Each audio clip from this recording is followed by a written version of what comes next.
এই যে প্রথমে যে আল্লাহ বলেছেন ওয়াত্তিনি ওয়া জাইতুন, তিন এবং জাইতুনের কসম। পৃথিবীতে সবচেয়ে বেশি তিন এবং জাইতুন কোথায় উৎপন্ন হয় জানেন?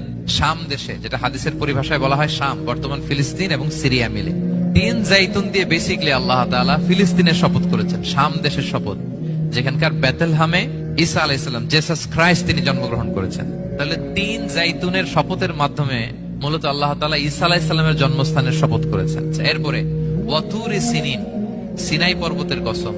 সিনাই পর্বত বা তুর পাহাড় হচ্ছে মিশরে অবস্থিত, আর মিশর হচ্ছে মুসা আলাইহিস সালামের জন্মস্থান। তাহলে ওয়াতুরি সিনিন, তুর পাহাড়ের কসম বুঝিয়ে আল্লাহ তাআলা মূলত মুসা আলাইহিস সালামের জন্মস্থানের কসম করেছেন, যেখানে তাওরাত নাজিল হয়েছে।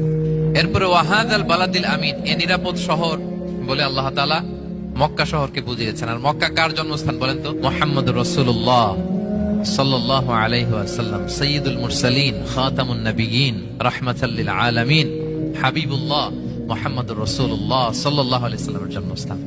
তাহলে এই চারটা আয়াতে, চারটা শপথের মধ্য দিয়ে মূলত আল্লাহ তাআলা ঈসা আলাইহিস সালামের জন্মস্থান, মুসা আলাইহিস সালামের জন্মস্থান এবং মুহাম্মদ সাল্লাল্লাহু আলাইহি ওয়াসাল্লামের জন্মস্থান, যেই তিনটা এলাকায়, ভূখণ্ডে তিনটা মেজর ওহী নাজিল হয়েছে।